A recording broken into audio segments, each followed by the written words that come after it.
चला तर आजचं माझं रुटीन आहे भांडे घासण्यापासून.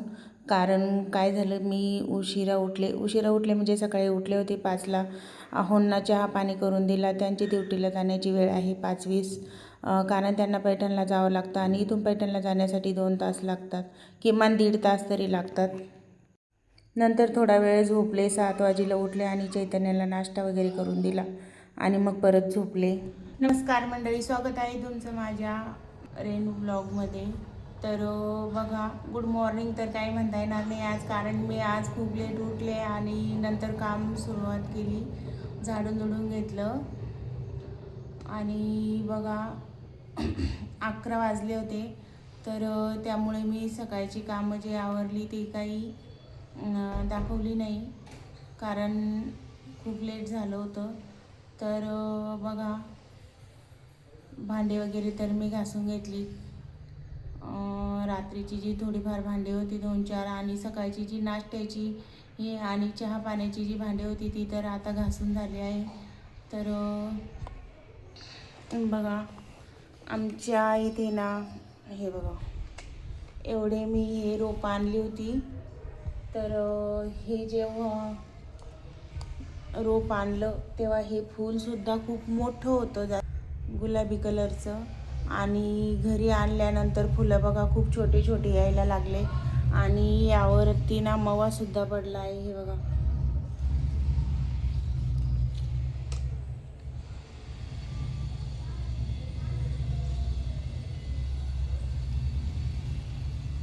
असा मवा पडलात आणि पांढरी किडे झालीत. हे बघा,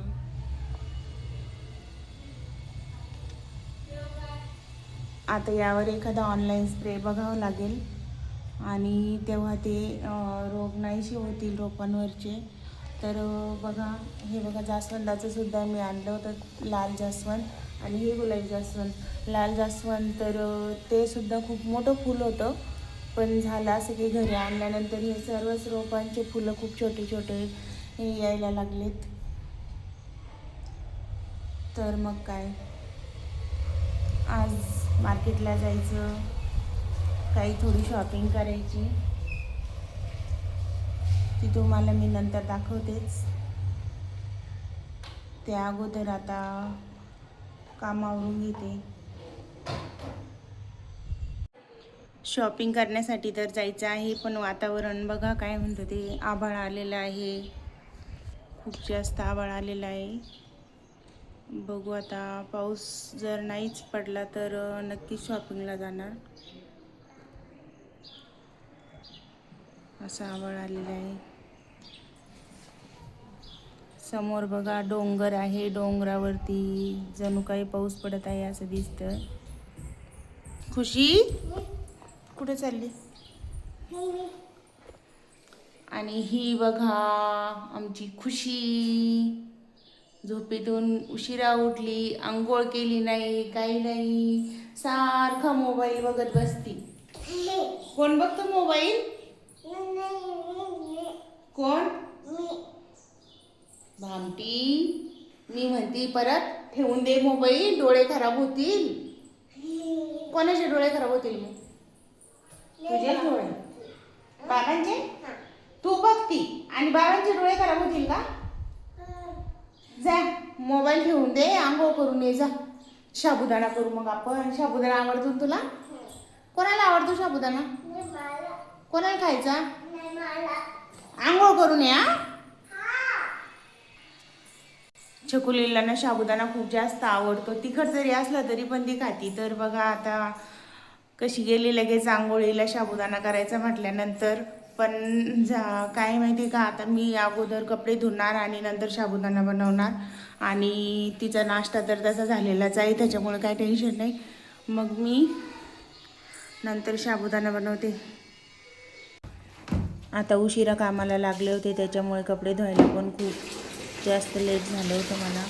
तर कपडे धुवायला तर सकाळीच पाहिजे, कारण पावसामुळे आता कपडे वाळत नाही. आता 2-3 दिवसापासून सारखे आंबटवले कपडे आहेत घरामध्ये. आज परत एवढे मोठे कपडे धुतले म्हणजे परत पाऊस आला ना तर परत ते ओलेच राहणार. मग काय, कपडे धुतले आणि टेरेसवरती वाळू घालून येते म्हटलं. तर टेरेसवरती कपडे वाळू घालून आले, तोपर्यंत जय आलेला. चला आता एकदाची कपडे वाळायला टाकून आले. आता काय साबुदाणा करायचा, सोमवार आहे ना आज.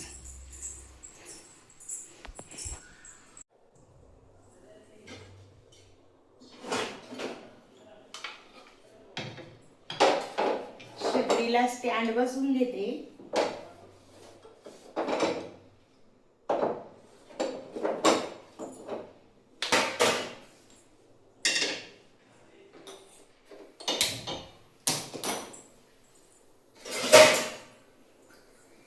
साबुदाणा करण्यासाठी बघा आता कढई ठेवून घेतली, शेंगदाणे भाजून घेते.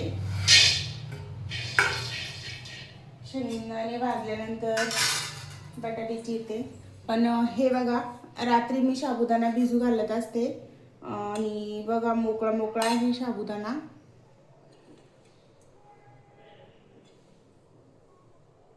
छान भिजला आहे साबुदाणा. रात्रीच भिजायला टाकायचा, जेणेकरून साबुदाणा चांगला भिजतो. मोकळा साबुदाणा होण्यासाठी ना रात्रीच भिजवायचा. पण काय होतं माहिती का, काही साबुदाणा आहे ना, तुम्ही किती पण मोकळा होऊ द्या भिजल्यानंतर, तर जेव्हा आपण परततो तेव्हा तो असा चिकट होतो. तर हा आपला करण्याचा प्रॉब्लेम नसतो, तो ऑलरेडी साबुदाण्याचाच प्रॉब्लेम असतो. आता हा मोकळा साबुदाणा मी आणला होता आणि काल केला होता थोडासा, तर खूप मोकळा झाला होता. आता बघू कसा होतो तो. शेंगदाणे पण भाजतात आणि बटाटे पण चिरून होतात आपली. बटाट्याची शिल्ट काढून घ्यायची. साबुदाण्यासाठी असे बारीक काप करून घ्यायचे बटाट्याची.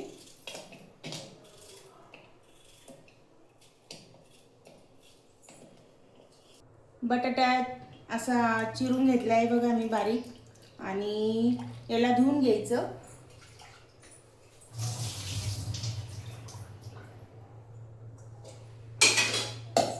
आता शेंगदाणे काढून घेते. याच कढईमध्ये तेल टाकायचं आणि बटाटे परतायला टाकून द्यायची.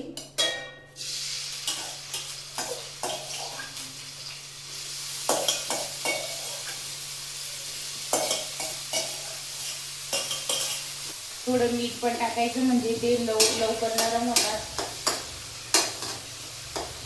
मीठ टाकायचं म्हणजे लवकर नरम होतात. आणि झाकण ठेवायचं. तोपर्यंत शेंगदाण्याचं कूट काढून घ्यायचा.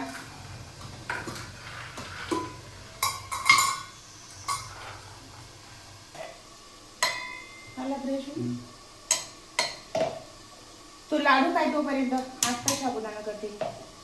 मी म्हटलं तू आला की गरम करू. शेंगदाण्याचा असा कूट काढून घ्यायचा, बारीक ठोसर तुम्हाला जसा हवा आहे तसा. मिरच्या पण मिक्सरमध्ये काढून घ्यायच्या.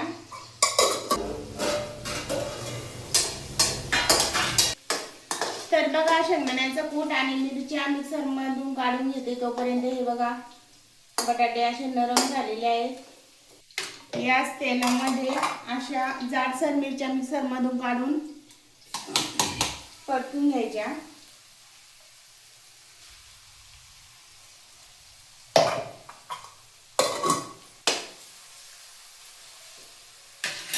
थोडं तेल टाकायचं अजून.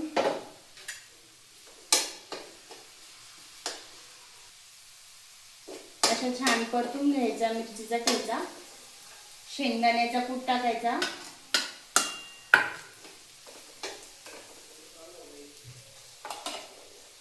साबुदाणा आपला टाकून द्यायचा.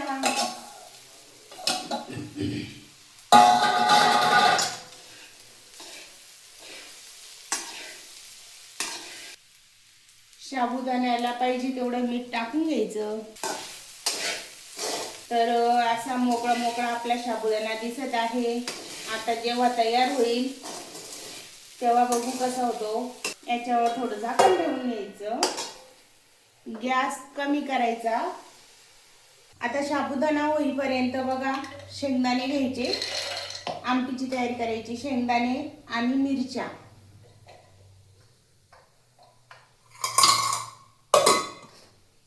मिक्सरमध्ये छान गरा फिरवून घ्यायचं. बघा साबुदाणा हे बघा,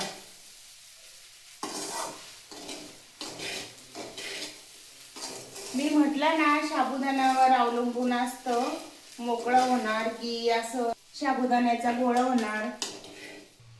हे बघा, असं बारीक वाटण काढून घ्यायचं आमटीसाठी आणि दुसऱ्या साईडला कढई ठेवून गॅस चालू करून आपलं तेल टाकून द्यायचं. साबुदाण्यासोबत खाण्यासाठी दही किंवा आमटी तरी पाहिजेच, तेव्हा तो साबुदाणा घशाच्या खाली पण उतरतो आणि चवीला पण छान लागतो. बघा, असा आपला साबुदाणा होत आहे. कढईमध्ये तेल टाकलं की मग हे वाटण टाकून द्यायचं. तुम्हाला पाहिजे तेवढं तुम्ही पाणी टाकू शकता. आमटीसाठी पाहिजे तेवढं मीठ टाकून घ्यायचं. आणि बघा, आपली साबुदाणा आमटी रेडी. आता हिला चांगलं उकळू द्यायचं मस्त छान. साबुदाणा रेडी झाला आहे आणि आमटी उकळत आहे. तोपर्यंत आता मुख्य काम, जे पण काही इथं वट्यावर घाण झाली असेल थोडीफार, तिथे कपडा फिरवून घ्यायचा. चला तर, साबुदाणा आणि आमटी तयार आहे. मग आता अगोदरच उशीर झालेला आहे, त्यात आणखी उशीर कशाला करायचा. तर बघा, असा झाला आहे माझा आजचा साबुदाणा, तुम्ही बघू शकता.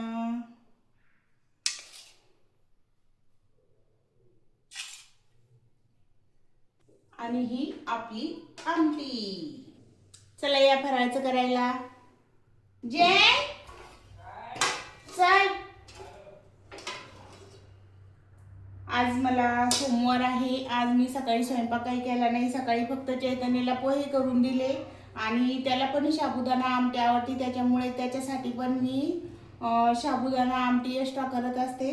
तर चला मग आता आम्ही दोघं जण फराळाचं करून घेतो. तुम्हाला माझी साबुदाणा खिचडी कशी वाटली तर नक्कीच मला कमेंटमध्ये सांगा. खरंच साबुदाण्यावर अवलंबून असतं का मोकळा साबुदाणा होण्यासाठी, का आपली करण्यामध्ये काही मिस्टेक होत असते, नक्की सांगा.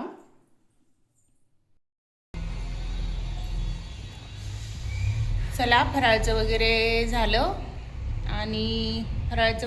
आणि आता शॉपिंगला जायचं होतं. तर पावसाचा अंदाज आहे, त्याच्यामुळे तर सध्या काही आता डोक्यात नाही आहे शॉपिंगचं की जाऊच म्हणून. बघू आता नंतर. थोडे बारीक शितोडे येत आहे. तर बारीक बारीक भूरभर चालू झाली तर मग आपण मार्केटला गेल्यानंतर जोरात आला तर मग काय करायचं. त्याच्यामुळं आता कॅन्सल.